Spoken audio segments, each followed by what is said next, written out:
থাকছে পুরো মানডে অবধি। ভাত সকাল মানেই কাজের মধ্যেই রয়েছি। এই সময় নিজের জন্য একটু ভালোবাসা রাখতে যেখানে প্যান্ডেল হবে আমি সবজি কাটি, রান্না করি।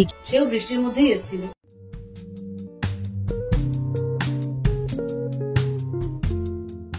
Hello friends, welcome back to the channel Bengali blogger Kakoli. কেমন আছো সবাই? আশা করছি সবাই ভালো আছো, আর আমিও বেশ ভালো আছি। আজকে সানডে আবার ব্লগটা স্টার্ট করলাম। হ্যাঁ, তবে দাঁড়াও, সানডেতেই ব্লগ শেষ হচ্ছে না, থাকছে পুরো মানডে অবধি। তো কি ব্লগটা এনজয় করতে হবে, তো সাথে থাকতে হবে কিন্তু। ভালো তো তোমরা আমাকে অনেকেই বাসো, আর সেই ভালোবাসাটা বোঝাতে একটু লাইক করতে পারো। আর কথা আমার ভীষণ ভালো লাগে তোমাদের সাথে বলতে, তাই তোমরাও যদি বলো খুব ভালো লাগবে। কমেন্ট বক্সটা খোলাই রয়েছে। চা বসিয়ে দিয়েছি, তাড়াতাড়ি চাটা বসাতে পেরেছি, কারণ সানডে হলেও বিকেলের সেশনে আমার দুটো সেশন অফ আছে। কারণ এমন বৃষ্টি শুরু হয়েছে, সন্ধ্যাবেলা একজনকে করানো হয়েছে, তারপরেই বৃষ্টি শুরু হয়েছে। সকালে একজন ছিল, সেও বৃষ্টির মধ্যেই এসেছিল। তো বাচ্চাটা কি করেই বা আসবে, মানে সত্যি খুব অসুবিধা। এমন বর্ষা শুরু হয়েছে 2 মাস জুড়ে, প্রায় কতদিন থাকবে ভগবান জানে। আর এদিকে পুজো তো চলেই আসছে, মনে হয় পুজোর মধ্যেও ভাসাবে কিনা তাও বলতে পারছি না। অনেকে আবার বলছে যে যেহেতু এখন হয়ে যাচ্ছে তাই হয়তো পুজোর মধ্যে হবে না। কি যে হবে আর কি যে হবে না, যতক্ষণ না আসে ততক্ষণ আর বোঝা যাবে না। চা বসিয়েছি, চাটা ফুটে উঠেছে, একটু দুধ চা কড়া করে খাই, তারপর এই যাবতীয় চিন্তা ভাবনা ভালো করে বসে বসে করা যায়।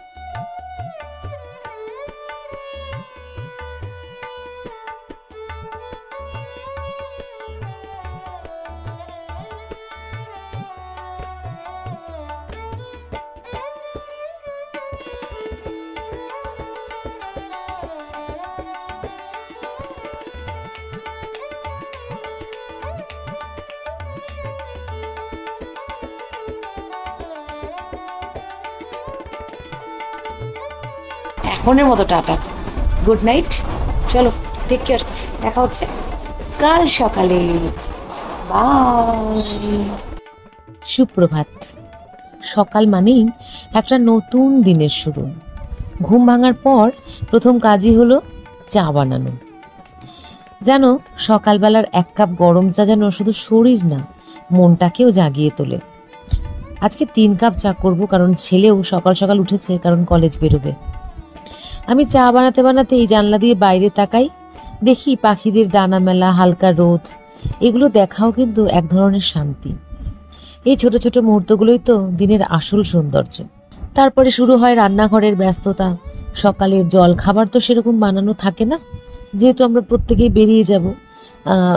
আশিস যেরকম লাঞ্চ খেয়েই বেরিয়ে যায়, মানে লাঞ্চের খাবারটা সকালবেলা খেয়েই বেরিয়ে যায়, আর আমি লাঞ্চটা নিয়ে যাই, আর ছেলে কলেজে গিয়ে ক্যান্টিনে খাবে। তাই জল খাবার বানাতে না হলেও সকাল সকাল চায়ের পাশাপাশি ভাত, তরকারি, মানে লাঞ্চের জন্য যা যা লাগে সেগুলো বানাতে হবে।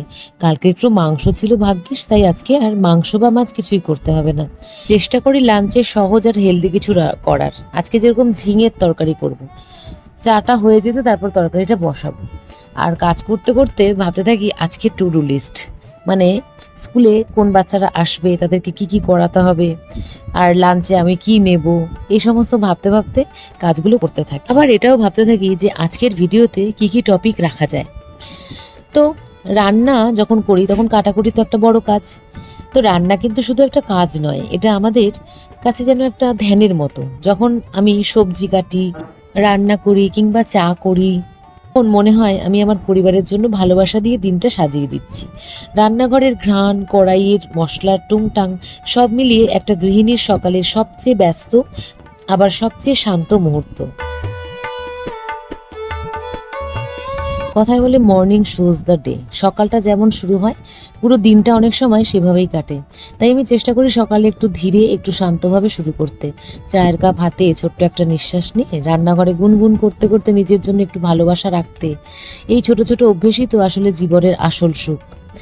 তোমাদের সকালে রুটিন কেমন মন্তব্যে জানিও। আর যদি ভালো লেগে থাকে তাহলে একটা ছোট্ট লাইকও দিও এইটুকু অংশ দেখার পর। তারপরে বাকি অংশটা তো রইলই তোমাদের জন্য।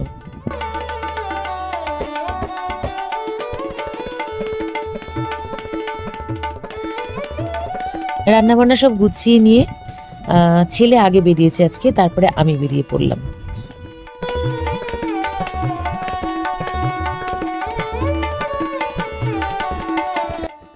কাল যে নতুন ব্যাগটা দেখালাম তোমাদের, ওই ব্যাগটাই আজকে নিয়েছি। বেশ অনেক কিছুই ধরে গেছে জানো, ইনক্লুড টিফিন বক্সও। তো ঢুকে পড়লাম স্কুলে, আবার অনেকক্ষণ পর কথা হচ্ছে। গুড আফটারনুন ফ্রেন্ডস, বিকেলবেলা স্কুল থেকে বাড়ি ফিরছি। এত কথা স্কুলে বলা হয় যেহেতু বাচ্চাদের সাথে কথা থাকে, এরপরে আমার আর কথা বলার ইচ্ছে থাকে না বলে সারা রাস্তায় আর সেরকমভাবে কিছু ক্যামেরাটা অনই করিনি। একদম বাড়ির দেশে ফিরে একটু এনার্জি এসছে, তখন ফোনটা বার করলাম, বার করে যে কথা বলছি। এই মাঠের সামনে এলেই না ঘাসগুলো দেখে আমার মনে হয় কিভাবে যেখানে প্যান্ডেল হবে, মাস দেড়েক বাকি বোধ হয়, দেড়েক না হলেও 2 মাস। এই ঘাসগুলো পরিষ্কার করলেই বুঝতে হবে যে এবার শুরু হবে প্যান্ডেল। মিটিং টিটিং সব তো হয়েই গেছে পাড়ার, বিল হয়তো পড়বে কয়েকদিনের মধ্যে, এখনো পড়েনি। তো চলো বাড়ি গিয়ে আবার কথা বলি।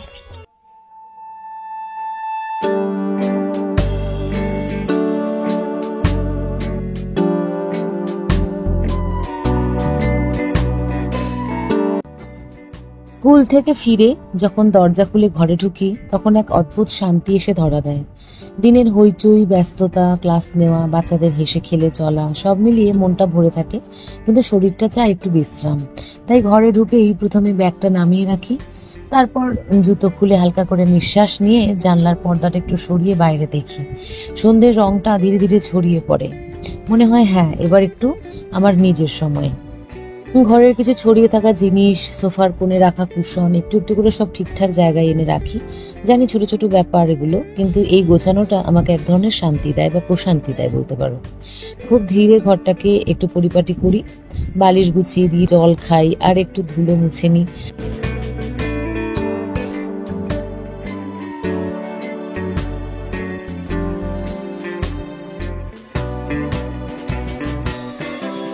তারপরে আমার সেশন রুমটায় যেহেতু সপ্তাহে শনিবার রোববার ক্লাস হয়েছে, তাই একটুখানি ঢোকার মুখে যেহেতু পড়ে, তাই পরিপাটি করে নিই। যেগুলো ধরো তখন আর ইচ্ছে করছিল না, এখন ঘরে ঢোকার পর এগুলো অগোছালো দেখে ইচ্ছে করলো যে না, এগুলো গুছিয়ে সাজিয়ে রাখি, কারণ আবার নেক্সট উইকে লাগবে, বা কালকেও আমার একটা সেশন আছে বলে লাগবে।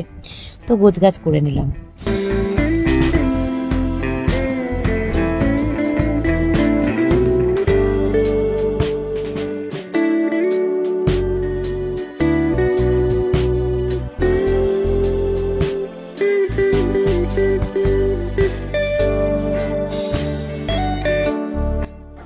তারপরে চলে এলাম ভেতরের ঘরে, এসে একটু লাইটটার জ্বেলে নিলাম। আর রান্নাঘরে ঢুকেই কিন্তু আমি এখন চায়ের কাপ হাতে নেওয়ার জন্য ব্যবস্থা করব না, কারণ চাটা আমি একটু পরেই খাই, সবাই যখন বাড়িতে ফেরে। রান্নাঘরে যে কাজগুলো সকালে পেন্ডিং ছিল সেইটা এখন একটু করে নিয়ে তারপরে আমি ফ্রেশ হব, কারণ এই অগোছালো দেখে রান্নাঘর আমার খুব একটা ভালো লাগছে না।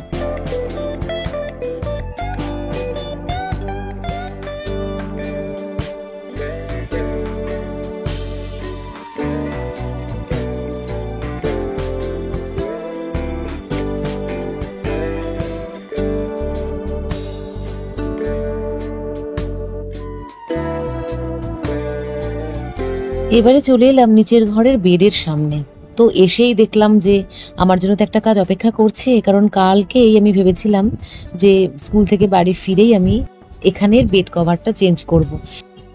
আর একটু লক্ষ্য করলেই দেখতে পাবে যে বেডের ওপরে বেড কভারটা রেডি আছে। আরে বেড কভার পাতার আগে বেডে তো হাজার একটা জিনিস থাকে, তাই না? সকালবেলা তাড়াহুড়োতে হাতের কাছে যেখানে যেটা পাই সেটা বেডের মধ্যেই রেখে দিই। তো ব্যাগগুলো এক এক করে জমেছিল, তো সেইগুলোকে একটু আলমারির কাছে রাখলাম। আর ছেলে যে নতুন ব্যাগটা কিনে দিয়েছিলাম ওটা তো এবারও নিয়ে যায়নি, তাই ওটা আলমারিতে ঢুকিয়ে রাখলাম, কারণ ওর অলরেডি ব্যাগ রয়েছে, সেটা নিয়েই গেছে। তো সব কিছু পরিষ্কার করে নিয়ে এবারে বেড কভারটা বিছিয়ে দেবো। ফেরার পর কখনো কাজ করতে করতে বা কখনো বসে বসে, আজকে যেরকম কাজের মধ্যেই রয়েছি, এই সময়টায় আমি আর আমার মনের মাঝে একটু কথা বলি। কি করলাম আজ, কি ভালো লাগলো, কোথায় একটু বিরক্ত হলাম, কিভাবে আরো ভালো হতে পারি। কোনো ফোন নেই, কোনো তাড়াহুড়ো নেই, শুধু আমি আর আমার ঘর, আমার নিঃশ্বাস, আমার ভাবনা। চেষ্টা করি যতই ব্যস্ততা থাকুক না কেন নিজের সঙ্গে এমন 15-20 মিনিট সময় রাখতে, কারণ এই সময়টাই আমার ভেতরের শান্তিটুকু ধরে রাখে। এই যে কেটে নিলাম আম, এবারে আমটা বসে বসে একটু খাবো শান্তি মতো। কিন্তু ফল খেতে ভালোবাসি, তাই এই যে বসে বসে এখন একদম মি টাইমে একটু ফল খাবো আর নিজের সাথে থাকবো। এটাও কিন্তু আমার ছোট্ট এক টুকরো শান্তি। তো বন্ধুরা, আজকে এই পর্যন্ত রাখছি।